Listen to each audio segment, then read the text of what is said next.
안녕하십니까. 인베스트 크립토 아카데미 콩콩입니다. 네, 안녕하십니까. 엑시아입니다. 네, 오늘 두 번째 시간 저희 캔들 차트에 대해서 좀 알아볼 건데요. 저번 시간에는 저희 지지, 저항, 그리고 추세 이렇게 배워봤잖아요. 네. 네, 다 연관되는 내용이긴 한데 오늘은 그 차트가 그려지는 가장 중요한 기초적인 요소인 캔들 차트에 대해서 조금 후벼 파보려고 합니다. 캔들 차트. 후벼 판다고요? 네, 정말 후벼 팔 거예요. 후벼 팔 거예요. 가장 기초적인데 이거를 좀 세부적으로 들어가다 보면은 생각보다 좀 알아야 될 내용이 많더라고요. 그래서 많죠. 오늘 캔들 차트에 대해서 한번 세부적으로 알아보려고 합니다. 그래서 캔들 차트만 보고도 우리 매매를 할 수 있는 그러한 수준까지 한번 오늘 시간 끌어올려 보도록 하겠습니다. 네, 그렇게 되면 진짜 좋겠네요. 캔들 차트만 보고, 캔들만 보고 매매를 과연 진짜로 할 수 있을까? 그렇죠. 네. 일단 저희 캔들 차트에 대해서 알아보기 전에 왜 캔들이라고 불리우는지 한번 배워봐야 될 것 같아요. 일단 캔들 차트가 발명되게 된 배경에 대해서 조금 알아보는 게 중요할 것 같은데, 네. 이게 17세기 약 1700년대 그때 네네. 만들어진 거래요. 여러분들 많은 분들이 좀 모르고 계시는 분들이 많던데, 이게 뭐 서양에서 뭐 19세기 막 이럴 때 만들어진 게 아니고, 캔들이라고 하니까 네, 영어로 써가지고, 그러니까 그럴 수도 있죠. 네, 일본에서 이게 만들어졌죠? 일본 처음에. 오사카 쪽에서 17세기에 쌀 시장이 굉장히 활발하게 이루어졌었대요. 오사카 쪽에서. 그래서 이때 쌀 시장이 있었는데 그때 최초로 쌀에 대한 선물 거래가 시작이 됐다고 합니다. 선물 거래가 선물. 시작이 됐었는데 이때 혼마 문의사라는 분이 가격을 체크하다가 이제 그거를 계속 연구를 했대요. 연구를 하다가 이거 가격 표시를, 왜냐면은 그 시작하는 가격 뭐 어떻게, 그때는 시가, 조가, 뭐 정가 이런 개념이 없으니까 이걸 어떻게 해야 조금 그냥 썼겠죠? 종이에다가 잘 좀 알아야 될까 숫자로. 해서 예. 어떤 사람들은 뭐 고양이 발톱 모양으로 표시하고 맞아. 별표 모양으로 표시를 했대요. 이 사람이 계속 골똘히 연구를 한 거죠. 연구 정신이 아주 수철한 사람 같아요. 이 엑 선생님처럼 엑 선생님처럼 계속 연구를 하다가 이제 약간 그런 학자들 다큐멘터리 보면은 우리 주경야독 하듯이 밤에 호롱불 켜놓고 이제 막 책 읽잖아요. 근데 촛불을 켜놓고 골똘히 연구를 하다가 갑자기 그 아이디어가 싹 스쳐가는 게 저 촛불을 보고 이것처럼 표시를 하면 되겠다 해서 만들어진 게 이 캔들 차트라고 합니다. 캔들 차트. 양초 차트. 양초 차트. 원래는 캔들이라고 명칭 안 하고 납촉이라고 하대요. 일본어로는. 그쵸. 네. 원래는 캔들이 아니라 납촉이었죠. 납촉이라고 해서 납촉 차트라고 해서 그때부터 만들어진 게 지금까지 이렇게 활발하게 쓰이고 있는 겁니다. 아주 17세기에 이거 뭐 뻘소리긴 한데 17세기에 이거를 양이면은 그 서양에서 온 초잖아요. 그렇죠. 양잿물. 그게 이 양초는 아니었을 거야. 양초, 납촉이라고 해야 되나? 네. 아무튼 그때 만들어진 게 지금까지 이어지고 있는 거예요. 일본에서 만들어진 겁니다. 일본에서.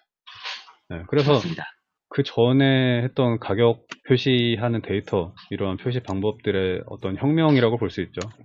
이거 네, 캔들 맞습니다. 차트는. 그래서 17세기에 만들어진 거다. 17세기에 우리나라가 뭐 하고 있었지? 17세기에? 조선시대 무슨 그때 뭐였죠? 17세기 영주 정조 수원 화성 이런 거 만들어질 때였었던 것 같은데. 사도세자 막 그땐가? 한국사 자격증이 있는데 기억이 안 나네요. 아무튼 대단한 거예요. 그때부터 이러한 금융 쪽에, 일본이 금융이 상당히 많이 발달했잖아요. 이러한 과거에서부터 이러한 게 조금, 우리나라는 산업공상 따지면서 상놈들이라는 게 상인에서 비롯된 말이잖아요. 아니 김선달 무시하십니까? 김선달 그러니까 있잖아요. 김선달 부가가치의 혁명이잖아요. 부가가치. 네, VAT의 혁명. 호는 봉이에요. 네. 이름은 선달. 현대판 에비수예요. 에비수가 에비양이구나. 에비양. 현대판 에비양. 대동강물을 이렇게 떠다가 팔았답니다. 아무튼 뭔 말하다가 여기까지 왔는지 모르겠는데. 그러니까 일본에서 대동강물을 팔았으면 원가가 0인데 그 사람한테 그럼 캔들 관점에서 보면 네. 시가가 0이네. 그렇죠. 0으로 시작하는 영어로 시작해서 가격이 이렇게 오르는 거네요. 아유, 몇 배야 이게. 그럼 캔들 구성도 좀 한번 살펴봐야죠. 네, 캔들의 구성에 대해서 한번 설명을 부탁드려도 되겠습니까, 선생님? 당연히 제가 하려고 그 말을 꺼낸 겁니다, 선생님. 제가 이렇게 그림을 예쁘게 넣어놨어요. 네, 한번 볼게요. 네. 캔들은 일단 우리는 딱 눈에 보이는 것만 하니까 제일 먼저 보이는 거 색깔, 그죠? 색깔이 차이가 있다. 두 종류네. 어디서는 검은색, 하얀색 쓰기도 합니다. 그렇죠. 업비트에서는 파랑, 빨강. 파랑, 빨강 쓰기도 하고. 이건 뭐 색깔인데 검은색이랑 은색이 아니라 하얀색이죠. 하얀색은 서양에서 많이 쓰죠. 네. 외국에서. 검은색은 일단 그거는 이제 다음에 지우고. 그다음에 두 번째로는 보면 모양이 다르죠. 모양이 어떻게 생겼냐면 여기 보면은 이렇게 캔들로 보면은 심지라고 해야 되나요? 위에도 심지가 있고 밑에도 심지가 있고요. 그 다음에 색깔을 표시해 주시는 부분이 있네요. 구성으로 보면 이거를 뭐 여러 가지로 얘기를 하기는 해요. 꼬리, 그림자, 꼬리, 그림자, 다리라고 하는 것. 네, 다리라고 하고. 영어로는 윅이라고 하잖아요. 머리카락, 가발. 예, 뭐 있는데 저희는 통일을 할게요. 뭐가 좋을까요? 저는 꼬리라고 많이 해요. 그럼 저도 꼬리라고 하겠습니다. 실제로도 많이 하고. 저희는 그러니까 여러 가지 용어가 중요한 건 아니니까 꼬리라고 표현을 하겠습니다. 이거는 그러니까 위에 있으니까 윗꼬리, 아래에 있으니까 이거 아랫꼬리, 아랫꼬리. 시옷 들어가는 거 맞죠? 네. 네. 그리고 이거는 맞나? 네. 그리고 이거는 영어에서는 body라고 얘기하는데 몸통이라고 표현을 할게요. 그럼 구성은 총 하나, 둘, 세 개로 구성되어 있는데 그럼 세 번째. 그럼 얘가 뭘 나타내 주냐를 좀 살펴보면 빨간색으로 가격이잖아요. 가격의 데이터를 하나의 캔들로라고 했습니다. 그러면 어떤 가격이냐라는 거잖아요. 제일 끝에 있는 거 이거는 제일 높으니까 최고가죠. 그죠? 제일 밑에 있는 건 최저가. 그리고 시작한 가격, 끝난 가격 이렇게 세 가지가 있는데 시작한 가격, 끝난 가격이 시작이 위냐 아래냐에 따라서 색깔로 구별을 해주는 겁니다. 그러니까 즉 이 초록색은 일반적으로 시작이 아래에 있고 초록색이 끝나는 게 종가라고 그러죠. 네, 시가 종가라고 하죠. 시가 종가. 시가. 그러면은 고가, 종가, 시가, 저가. 횟집의 시가랑 다른 거죠? 그렇죠. 시작하는 가격을 말하는 거죠. 네. 겉소리가 나오네. 날이 더우니까 선생님이. 그래. 그러니까 가격을 총 4개를 표현해 주는 건데 종가가 시가보다 크다면 이거는 오른 건가요? 내린 건가요? 우리 한번 소희님. 오른 거요. 오른 거는 저희가 어떻게 뭐라고 표현하죠? 가격이 더 높아진 거? 예, 높아진 거. 그렇죠. 끝날 때도 높아졌으니까 이걸 양봉이라고 표현하죠. 얘가 양봉입니다. 그러면. 요 캔들 몸통을 봉이라고 하잖아요. 봉. 양봉. 캔들 몸통을 봉이라고 이 전체를 양봉 캔들이라고 얘기하죠. 그럼 반대로 얘는 여기가 시가고 시작을 여기서 한 거예요. 그래서 여기까지 올라갔다가 제일 높았다가 여기 끝난 게 여기가 종가입니다. 그럼 얘는 종가가 더 작은 거죠. 시가보다. 그거에 바로 음봉인 거죠. 음봉 플러스 마이너스. 얘는 음봉입니다. 그래서 음봉은 보통 바디를 색깔을 빨간색으로 하기도 하고 주식 차트에서는 파란색으로 얘를 파란색, 오르는 걸 빨간색으로 표시하기도 해요.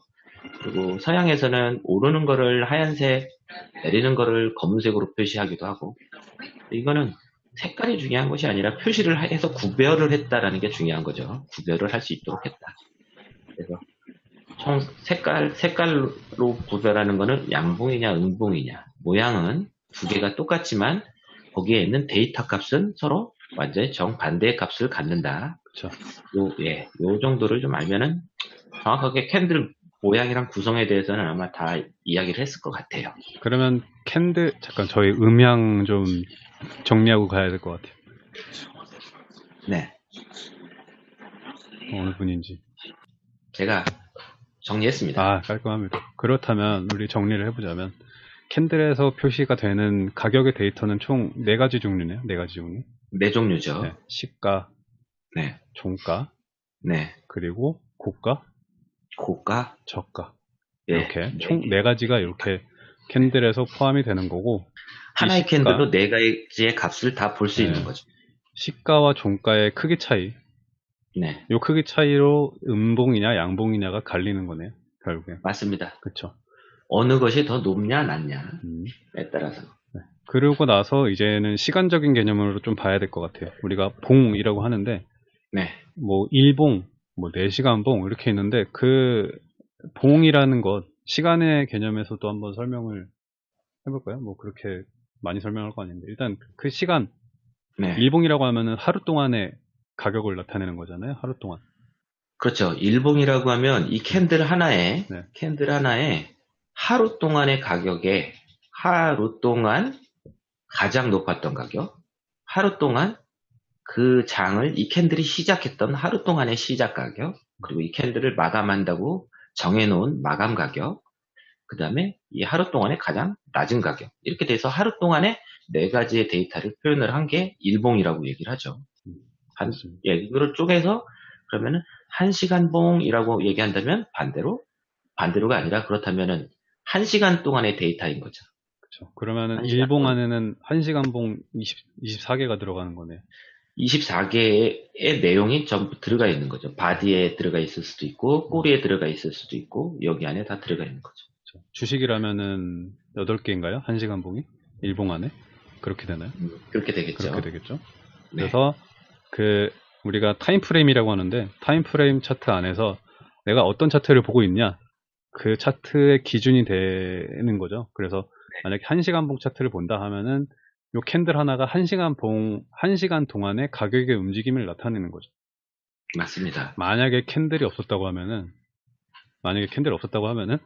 1시간 동안의 데이터를 쭉 이렇게 나열을 했겠죠. 시가, 종가, 그렇죠. 고가, 저가 이렇게 한 다음에 시간대별로 계속해서 기록을 했었어야 됐어요. 가격 테이블을 다 했어야 됐을 그렇죠. 것이고 정말로 불편했을 거예요. 그래서 하루 동안 이렇게 나온 데이터가 쌓이고 네. 쌓여서 주봉을 나타내면은 A3 전지 정도 크기에서 계속 데이터가 쌓이고 쌓였겠죠. 그렇죠. 네. 우리는 숫자 보면은 머리 쥐나잖아요. 그렇죠. 숫자 보면 중학교 이후 수학 수업을 제대로 들어간 다음부터 숫자가 나오잖아. 그럼 머리에 막 쥐가 나. 그죠? 그림으로 표시한 거 너무 다행입니다. 혼내 문해이사 I love you. 혼마 센세. 혼마 센세. 대단해요. 그때 그 시기에 이걸 발명했다는 게. 아무튼 이렇게 4가지 가격 데이터가 캔들 하나에 들어가 있다. 이렇게 알아봤습니다. 네. 제가 이 캔들 차트 관련해서 책을 한번 읽었었는데, 네. 시가와 종가, 우리는 그냥 당연하게 여기는데 이거에 조금 의미를 많이 부여하더라고요, 책에서. 어떻게 부여를 하던가요? 그래서 약간 초보 투자자나 아니면은 아마추어 투자자들은 시가에 상당히 영향을 많이 받는데요. 그래서 캔들의 시작되는 부분, 만약에 주식이라고 하면 아침 이제 일봉 만들어지는 가격에 대해서 이제 거기에서 많이 영향을 받고, 조금 숙련된 트레이더, 그리고 좀 이제 그 시장을 약간 움직이는 그러한 세력들은 종가에 크게 의미를 부여한다고 합니다. 그래서 이거를 조금 제 나름대로 해석을 해봤는데, 결국에는 그거잖아요. 종가는, 그러니까 전날 캔들의 종가는 다음날 캔들의 시가에 영향을 미칠 수밖에 없잖아요. 그렇죠. 그리고 결국 종가에 조금 의미를 둔다는 거는 내일 캔들의 영향에 대해서 조금 주목을 한다는 거고. 그렇죠. 네, 시가에 조금 의미를 많이 둔다는 거는 그냥 가격을 따라간다는 거잖아요.